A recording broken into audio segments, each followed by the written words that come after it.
Tudo bom? Bom, gente, meu nome, para quem não me conhece, meu nome é Alexandre Ayub. Para quem me conhece também, eu só tenho esse nome. E eu sou professor de História e essa informação é muito importante para a sequência dessa apresentação. Hoje a gente vai falar do Napoleão... Não, estou brincando. Hoje a gente vai falar de mim. Né? Eu fico mais confortável falando do Getúlio Vargas, mas hoje eu vou sair do meu conforto habitual, que é contar de personagens históricos, e vou falar um pouco de mim. Eu queria começar contando uma história que eu peguei um avião de Porto Alegre a São Paulo para dar uma entrevista na televisão, e no meio do voo aconteceu aquela cena que a gente já viu muito em cinema e que eu nunca tinha visto ao vivo, torcia para ver ao vivo um dia. O comissário abriu o microfone do avião e falou o seguinte: desculpe interromper o descanso de vocês, mas está acontecendo algo urgente. Aí fica todo avião, né? Já fica todo mundo, vai cair o avião, aquela coisa, né? Tem uma pessoa passando mal e gostaríamos de saber se há algum médico aqui na nossa tripulação. Parecia coisa de filme. E aí todo mundo olhou, sabe? Sabe quando todo mundo... E aí, de repente, levantou um casal, uma esposa e o marido, assim, médicos, lá do fundo, assim. Parecia dois deuses levantando-se. E foram lá e resolveram o caso. E aí, na hora, eu pensei assim, isso nunca vai acontecer comigo, né? Nunca vou estar no avião, o comissário vai dizer, olha, temos uma urgência aqui, estamos passando por cima de Machu Picchu, precisamos de um historiador urgente para explicar o que foi essa civilização. Isso nunca vai acontecer, né? Eu pensei. Cheguei na minha entrevista, contei. Olha, no caminho para cá, né? Meu sonho é que um dia me chamassem também para... Estou voltando para Porto Alegre, gravei a entrevista ao vivo, na televisão, estou voltando para Porto Alegre, de repente liga o microfone, um comissário diz assim, olha, desculpa interromper o descanso de vocês, temos algo urgente aqui. Gostaríamos de saber se há algum historiador no avião. Claro, é uma brincadeira, porque eu tinha falado na televisão. Queremos saber mais sobre Machu Picchu, e ele me chamou. E eu dei uma aula no voo de volta para Porto Alegre. Isso é muito legal, né, gente? Porque é a minha profissão. Eu já dei aula em igreja, já dei aula em capela, já dei aula em avião, já dei aula em sala de aula. E é o meu habitat natural, é onde eu gosto de estar. Mas nunca fiz a apresentação que eu vou fazer hoje, que é eu contar um pouco da minha vida, né? Nunca falei em público o que eu vou contar para vocês hoje. Nunca falei mesmo, porque nem terapia eu nunca fiz, então eu nunca falei mesmo em público o que eu vou contar para vocês. Antes de começar, dar o meu depoimento pessoal, só quero contar uma outra reflexão, tá, gente? É muito importante quando a gente descobre o nosso papel no mundo. Né? A gente se sente mais tranquilo, sabe? Mais pleno. Eu senti isso quando começou a pandemia. Vocês vão lembrar dos primeiros dias da pandemia. Todo mundo muito ansioso, nervoso. Lembra o pessoal indo no supermercado de capacete? Lembram disso? E no primeiro dia da pandemia, que nós ficamos em casa, eu desci para correr na rua, para manter a forma. Tinham fechado as academias, tudo, eu desci para correr na rua. E aí, quando eu desci, eu vi que os cachorros estavam morrendo, os cachorros de rua. Porque os cachorros de rua, era calor, e os cachorros de rua dependem que alguém dê água para eles. Aí eu subi, fui lá, peguei umas tigelas, levei água para os cachorros. Quando eu estava dando água para os cachorros, eu vi que as plantas da rua estavam morrendo. Porque, é claro, ninguém ia para a rua, as plantas morriam. Ninguém molhava elas. Aí eu subi e molhei as plantas. E todos os dias eu descia, dava água para os cachorros e molhava as plantas. Eu achei o meu papel na pandemia. E eu fiquei muito tranquilo. Eu fui o cara mais tranquilo do mundo na pandemia. Porque estava desempenhando o meu papel ali, de ajudar os cachorros, molhar as plantas, coisa e tal. Então, quando a gente descobre o nosso papel no mundo, gente, isso é muito importante. Eu tenho visto agora alguns vídeos assim que as pessoas dizem assim, segredos para viver 100 anos. Aí, dieta low carb e suplementos. Mas por que tu quer viver 100 anos? Essa que é a questão. Né? Qual é o objetivo? Como vão ser esses 100 anos?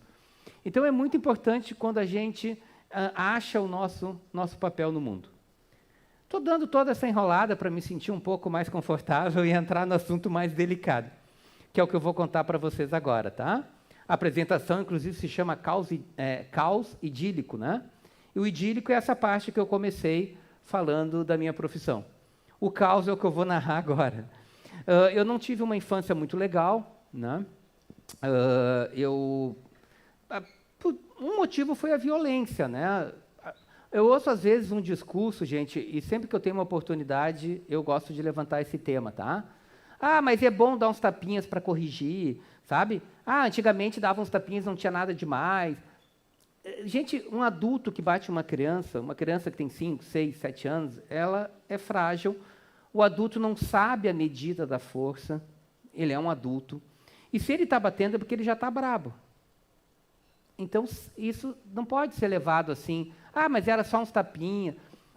É um negócio muito grave. Eu sofri algumas violências quando era criança. Eu fui 2 vezes, entrei em coma por surras, né?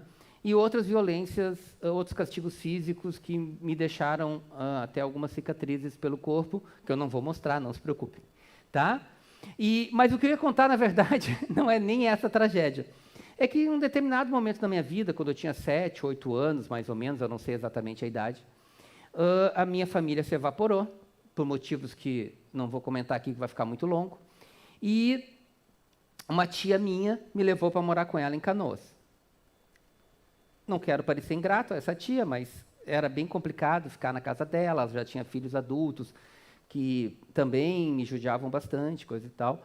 E eu resolvi, então, voltar para Porto Alegre. Peguei um ônibus, voltei para Porto Alegre e voltei para casa, que é a referência que eu tinha, onde eu morei com os meus pais. A casa estava vazia. Só que aí, nesse mesmo dia, por coincidência, tinha uma senhora chamada Dona Eva, que trabalhava para minha mãe, uma vez por mês, ia lá como diarista, ajudar a mãe. E ela me olhou, claro, viu aquela criança ali sozinha, me levou com ela de carroça, uma senhora que tinha 14 filhos e que morava no local mais pobre do nosso estado, que é um bairro chamado Guajuviras, em Canoas. Aí eu fui com ela para o Guajuviras, fiquei morando com ela um pequeno tempo.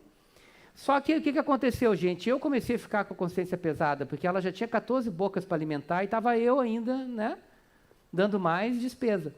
Aí eu fiquei chateado com aquilo e voltei para Porto Alegre. Fui de novo para minha casa, na esperança de ter alguém em casa, não tinha de novo. Saí pela minha zona, novamente, sem saber muito o que fazer. E achei um colega de sala de aula. A gente tinha estudado junto numa escola pública ali do bairro. Ele chamava Itamaraty. Itamaraty é um nome inusitado, né? E aí ele falou o seguinte, vem morar comigo com meu pai. Um negócio meio aleatório, assim. Aí ele morava só com o pai, a mãe dele tinha falecido. Eles moravam numa vila bem pobre, não tinha nem banheiro nas residências, só tinha um banheiro coletivo. E só tinha... E uma coisa incrível, assim, eu era criança, eu não entendi naquela época, né? Eu era a única pessoa de cor branca da vila. Mas hoje eu entendo que era um quilombo, né? E eu morei nesse quilombo um tempo. Depois, novamente, me veio eu pensei assim, não, esse cara, né, já tem dificuldade, está criando sozinho o filho, estou eu aqui dando despesa. Resolvi ir embora de novo, voltei para a minha antiga casa para ver se tinha alguém, né, e não tinha. E aí não encontrei mais ninguém, aí comecei a circular pela rua e comecei a ficar preocupado, eu ouvia histórias que aconteciam coisas terríveis à noite, se dormia na rua, coisa e tal. E aí, então, tinha uma obra que estava sendo construída nessa zona ali, existe até hoje esse prédio, eu até fotografei o prédio, ia mostrar para vocês, mas desisti da ideia. É um órgão público hoje, na época tinha um esqueleto. E eu pedi, funciona a Cobal hoje, é uma instituição pública. Aí eu pedi para os peões da obra se eu podia dormir na obra. Claro, porque me ocorreu o seguinte, eu subo no primeiro piso, puxo a escada, lá em cima eu estou seguro. E eu acabei ficando 2 meses nessa obra, dormindo lá no cimento, com condições bem precárias. Sabe aqueles filmes do Charlie Chaplin, que o cara come um sapato? Não é tanta caricatura, mas assim, ó, eu tinha, na verdade, ali uns trapos que eu dormia em cima e uma vela onde eu esquentava alguma comida que eles me deixavam ali, os peões. E fiquei 2 meses nessa obra. E foi nessa obra que aconteceu um clique, né? Um dia eu não conseguindo dormir, porque eu dormia em céu aberto, assim, tinha a luz dos postes, tinha carro que passava, Então, se dormia muito pouco à noite, o cimento, enfim. Às vezes estava úmido, era bem complicado. E um dia eu perdi o sono, eu sentei assim no esqueleto da obra e pensei assim, eu não tenho mais nada para perder, sabe? Não tenho família, sou uma criança subnutrida, pouco desenvolvida. Aí eu peguei e tracei ali tipo assim, o que eu vou ser? Aí tracei, olha, eu vou estudar, vou ter boa educação, vou crescer. Esse crescer eu não sei, eu botei na lista, não sei como é que eu pretendia crescer, tá? Mas eu cresci também, não sei por quê. Vou crescer, vou ser professor, vou ser jornalista. Eu fui traçando, assim, vou estudar bastante, vou ser uma pessoa educada, uma pessoa querida. Eu tracei um perfil e guardei aquela lista e nunca abandonei o colégio, sempre estudei, sempre achei que um dia eu ia sair daquela situação. Bom, e mais ou menos do que dependeu do meu esforço, né, eu consegui cumprir aquele perfil ali. O que dependia do meu talento, aí fica mais difícil, porque talento se nasce, né? Aí não depende muito de mim, mas a parte que dependia do esforço, eu me esforcei muito. Fui professor, fui jornalista, sou professor, fui jornalista, fui correspondente internacional, já dei muitas entrevistas na televisão. Um orgulho que eu tenho, a minha primeira entrevista, eu dei 3 entrevistas no programa do Jô Soares, né? E a minha primeira, de 98, foi a única entrevista, foram 15 mil entrevistas gravadas no programa dele. A minha foi a única que repetiu 2 vezes, que o público pediu para repetir, depois pediu de novo para repetir. A única, toda a existência do programa.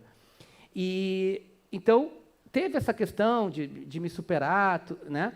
E uma coisa que eu não contei para vocês ainda, é o seguinte, quando eu tracei essa lista, que eu tinha por volta de 7, 8 anos, a tragédia era maior ainda, porque tem um detalhe que eu não contei, eu também não falava, né? Porque eu nasci com uma má formação nas cordas vocais. Então, eu não sei como é que eu pretendia ser jornalista e professor, inclusive já tinha tido um diagnóstico que eu não falaria, que eu acho que erraram um diagnóstico, porque eu falo o dia inteiro, né? Quem é meu aluno sabe, são 50 minutos falando, né? Então, na verdade, acho que nesse diagnóstico a medicina errou. E aí, claro, eu mesmo desenvolvi um método de falar, enfim, e, claro, nunca frequentei uma fonoaudióloga, mas fui desenvolvendo o meu próprio método e agora eu falo do jeito que dá e eu vou me virando assim mesmo. Gente, e uma outra coisa também que marcou muito, eu até deixei com as gurias uma foto que mais ou menos dessa época que eu morei no prédio, né? Que eu morei nesse prédio. O pessoal uma coisa que me deixava muito triste naquela época, e as pessoas não faziam por mal, tá? Mas isso é anos 70, é outra época, né? As pessoas não faziam por mal. Mas as professoras da escola pública que eu trabalhava, elas vinham me chamar na sala de aula e elas diziam assim, o menino dos olhos tristes, me chamavam assim, o menino dos olhos tristes. Eu ficava muito magoado com isso. Eu nem sei te dizer porquê, mas eu era criança e eu não entendia o porquê dos olhos tristes. E aí eu criei uma estratégia de sorrir bastante.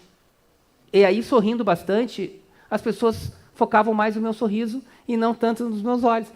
Mas só depois de adulto que eu fui entender o porquê dos olhos tristes, né? Mas assim, na época eu não gostava disso, assim, não. E as professoras não faziam por mal, elas eram bem afetuosas comigo, mas enfim, naquela época não se tinha tanta noção dessas coisas. Bom, gente, então assim, para terminar, que o meu tempo já está no final, eu só queria deixar assim como uma mensagem final que, claro, a gente nunca supera totalmente, né, essas experiências, mas assim, eu tento pensar assim, ó, teve um lado positivo disso tudo. Olha quantos universos eu conheci ainda criança. Eu morei no Guajuviras, que era um bairro muito pobre. Eu morei com a minha tia em Canoas, que era de uma família mais abastada. Eu morei num quilombo. E outras experiências que eu não deu tempo de narrar aqui, mas eu também passei por instituições. Então, quantas instituições públicas, né? Quantas experiências eu tive na vida, né? Isso é bom, essa parte é bacana. Também, quando acontece alguma coisa ruim na minha vida, eu penso assim, bom, nada vai ser pior que a minha infância. E aí eu fico muito tranquilo. Também tem esse lado bom. Mas, assim, a mensagem final que eu queria deixar, gente, que está terminando meu tempo, eu escrevi para não errar, tá? Você sabe Vocês são meus alunos, né? A maioria aqui é meu aluno. Eu sou muito espontâneo ao falar, mas eu escrevi um parágrafo. É pouquinho, tá? Não se preocupe. Eu escrevi um parágrafo, porque essa mensagem final eu queria deixar bem clara, então eu não queria errar. As experiências ruins que a gente tem na vida, tá, gente? Elas não são completamente superadas. Na verdade, elas não são completamente superadas. Mas à medida que a gente vai amadurecendo, como ser humano, a gente vai tomando consciência do nosso papel social e que todos somos iguais, todos os humanos somos iguais na dor, no sofrimento e principalmente na luta para nos tornarmos pessoas melhores. Nisso nós somos iguais. E esse vazio que eu tenho, essas faltas que eu tenho, né, essas falhas que eu tenho, todo mundo tem um pouco também, e a gente vai tentando preencher esse vazio de alguma forma. 5 artifícios que serviram para preencher meu vazio, e que eu acho que preenche a vida de certa forma, que eu queria comentar com vocês. O primeiro é a educação. A educação fez um milagre comigo. O segundo é a arte, cinema, música. O terceiro, a cultura. O quarto, as relações de afeto. E o quinto, o amor. Obrigado.